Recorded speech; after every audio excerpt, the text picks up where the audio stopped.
and welcome to Tangent TV. This is the first episode of a three-part series on storytelling that we're going to be offering. And today's episode will center around around storytelling and COVID-19 specifically. My name is Alexandra, and I'm here with Steve Rawling, an ex-BBC journalist and storytelling expert that has worked with Tangent on a number of occasions. How are you today, Steve? Oh, very well, thank you. Just looking out my window at the rain rolling across the hills near Manchester. That's wonderful. Thank you for joining us today. We really appreciate it. And your wealth of insight, I'm sure, is going to prove very interesting for all of our audience members. A reminder to you all that we do have a chat section that is open on the screen, and we'll be selecting questions during this episode. So feel free to comment with your questions and we will get to those as well. Steve, I've had the pleasure of hearing you speak on multiple occasions across Europe about storytelling and telling us your interesting life story and career. And I know about your interesting experiences, but our audience members might not. Can you tell our audience a bit about yourself and what you do? Yes, certainly. So I started out as a journalist in my early 20s and went to work for the BBC for over 20 years. What was really interesting, that was a fascinating world because you had to tell stories very rapidly. So, within minutes of finding out something, you were broadcasting. But also, you got to meet some very interesting people in all sorts of different situations in life. What was really interesting about it was that as journalists discussing stories in the newsroom, we kind of got to know instinctively what was a good story or not. So people would lean in and get really excited by certain stories, and other stories they'd be going, yeah, no, it's not quite there. But no one ever actually explained why. No one ever explained why a story was a good story. And other things were just a sort of collection of facts and opinions that didn't really hold together as a story and didn't get anybody's attention. So what I've been doing for the last 5 years since I left the BBC is looking much more in detail, much more depth at why stories work. So what's going on underneath in the engine of a story that makes it go forward and makes us want to know what happens next. And so that's partly to looking at how fiction works, but also looking at how factual stories work. So what I'm doing now is taking all of that experience of interviewing people and getting their story out and writing their stories, all those kind of years of spent processing stories, and I'm bringing that to the worlds of, I work with clients who are academics, who need to talk about their academic work in everyday terms. I work with business clients, I work with entrepreneurs, I work with founders of companies who need to use stories to sell, they need stories to motivate. And I work with broadcasters. So I actually work with broadcast teams who mostly make factual content and say, look, how can you tell a great story while sticking to the facts? So that's the range of work I do. But I still get the same actual joy out of meeting different people, listening to their story, and then playing it back to them in a way that's better than they told it to me. It's super, super interesting to hear you speak about stories and storytelling. You've spoken to from startups to big businesses, and you've even consulted for us here at Tangent regarding how we tell stories and how we tell the story of Tangent. Why do you think businesses should be thinking about storytelling, especially now during lockdown? Okay, well, stories work better than just telling people facts because, generally speaking, we're not that good at processing facts. And when you put people under pressure, like at the moment, we're feeling under pressure because of COVID-19, because of the lockdown, or because of anxiety about our own health or our loved ones, we're feeling a lot of pressure. The more you put people under pressure, the more they revert to old habits. And the old habits we have is we look at stories rather than facts. We're not very good at dealing with data. You only need to look at how people are kind of behaving during lockdown to realize we're not very good at processing big numbers of people or epidemiology or any of these things.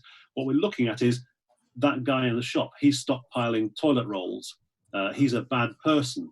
So we're kind of latching on to these kind of stories. This is also, I think, why, if you think about COVID-19 as a threat to us, it's invisible. It's impossible to see how it works. It takes 14 days to take effect once you've been infected. So it's a very hard thing for us to visualize COVID-19 as a threat.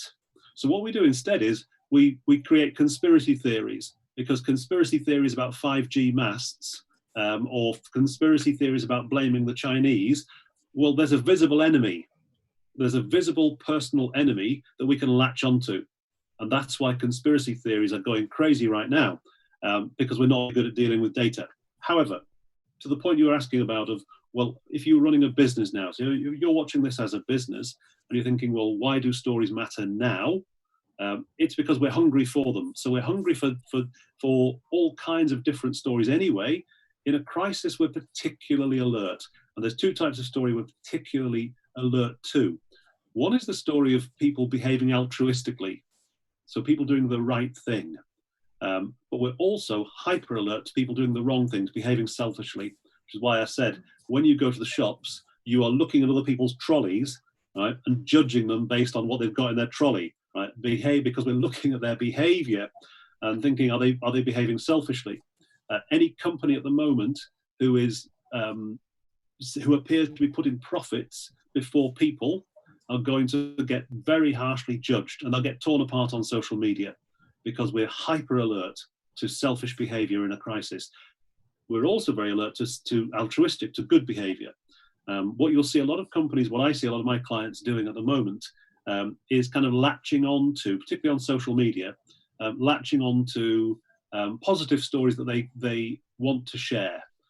So it's very common for companies to express their support in the UK for the NHS. I'm sure it's the same in Ireland with the HSE, to express their support for frontline workers. Now, that's good, and it actually makes us feel good to feel like we're involved in some way, even if it's just liking something on social media or promote, or saying thank you publicly. Those kind of stories are positive, and they make us feel good. They don't quite go far enough, though, because they're very easy things to do. So to signal your support for something, it's sometimes referred to as virtue signaling. There's an element to which people are doing this to make themselves look like they care. That's okay, and it's a useful thing to do, but it doesn't really go far enough. Well, the signals that really matter are the ones that are not virtue signaling, but costly signaling. So if you're saying, we're doing the right thing, and it's costing us money, so we're refunding our customers, we're putting a hold on our charges, we are being very understanding with our creditors, we're helping our tenants, even though it's costing us money, or costing us time, or costing us effort. So these are costly signals, which are different from virtue signals, which are cheap. And because virtue signals are cheap, we don't really trust them. If I know you're doing the right thing and it's costing you time or money to do the right thing, then I'm much more favorably inclined. I trust you a lot more. A good example of this is the company. Well, we're working with Zoom right now for this call. The company behind Zoom, very early on in the crisis, they gave away free licenses to schools and said the 40-minute limit on a free Zoom call, that's gone. If you're a school, you can have an unlimited amount of free Zoom. So what they're doing is saying, we are doing the right thing and it's costing us. So those kind of stories are very positive, as opposed to the company stories which we've had in the UK, I'm sure you've had them in Ireland as well, of companies who seem to be taking advantage of this crisis to lay off workers or to not give refunds to holiday makers, that kind of thing. Those kind of stories also travel, but for the wrong reasons. Interesting, because as you're saying this, I can feel myself reacting to the stories that you're telling, even in such a short span of time.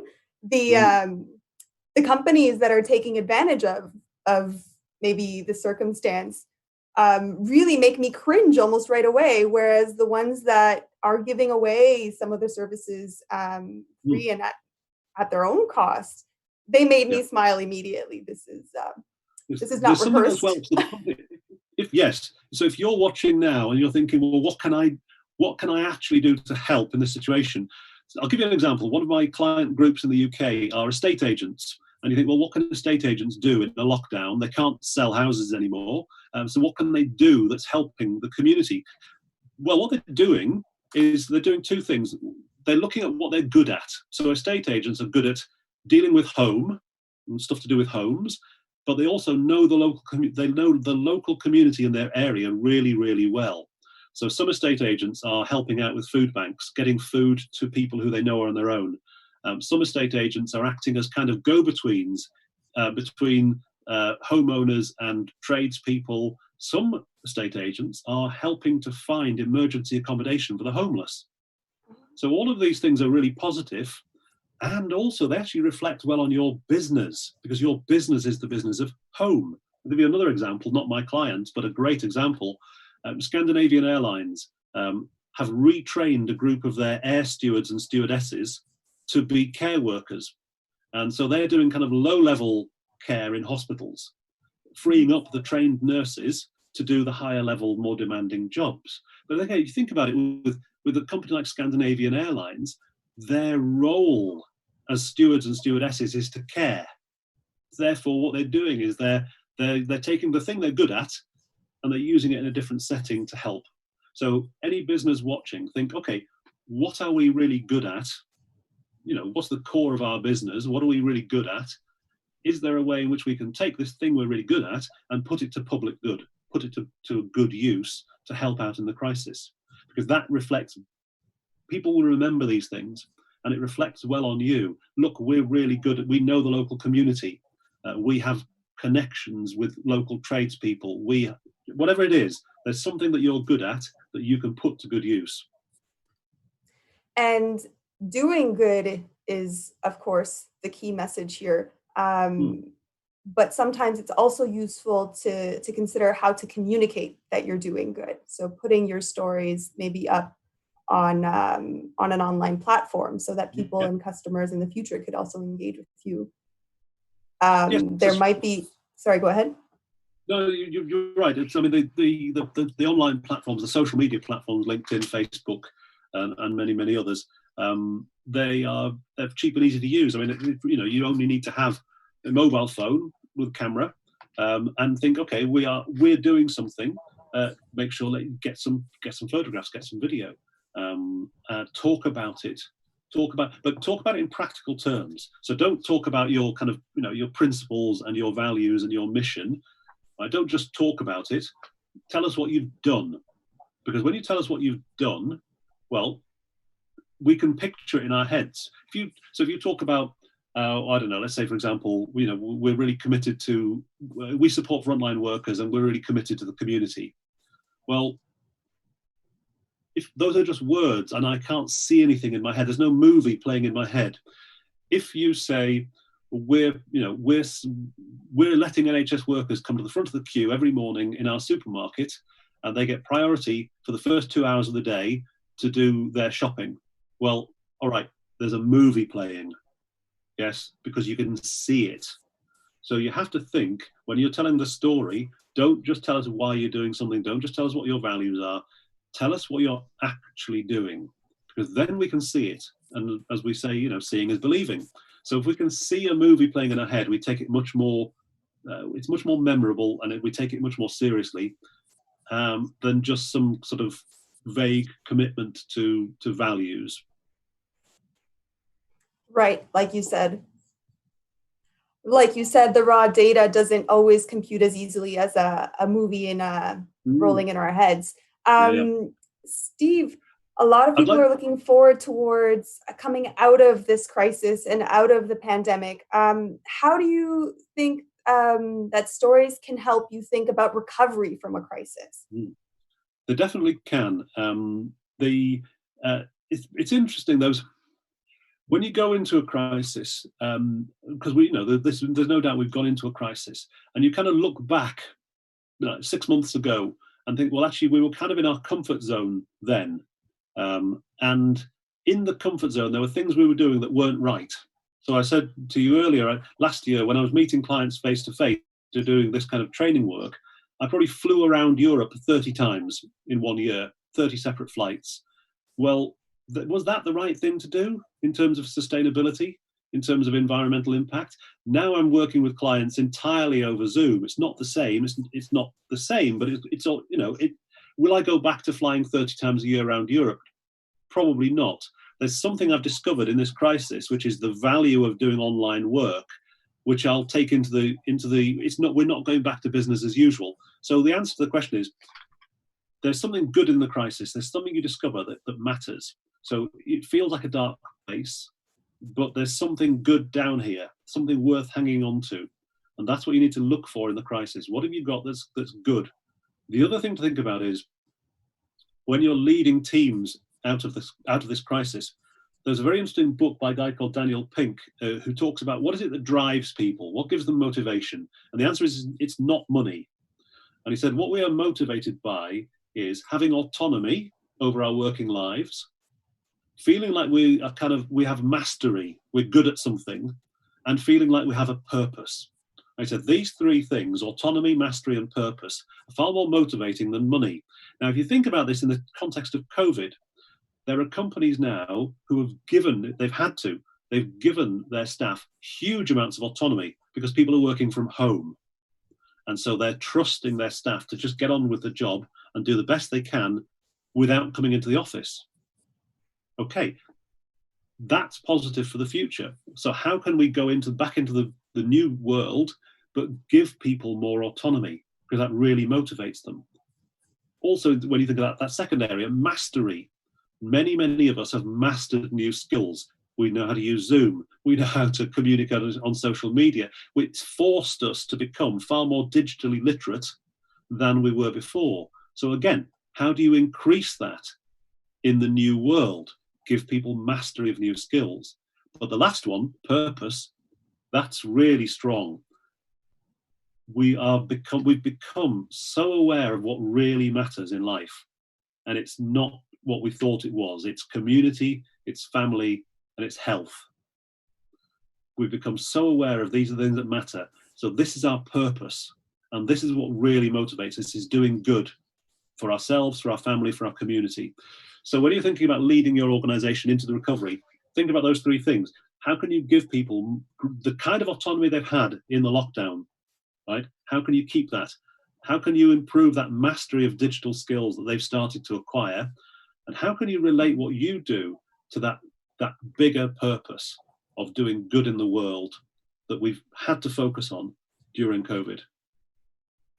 Absolutely.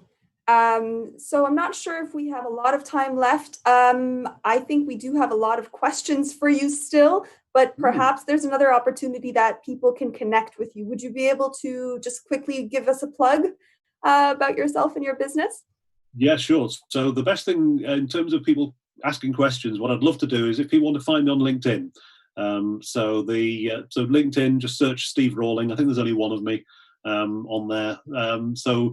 Yes, come on, make a connection, ask a question. I also blog. There's lots of posts. So I'll, talking about autonomy, mastery, and purpose. There's a little blog video on there.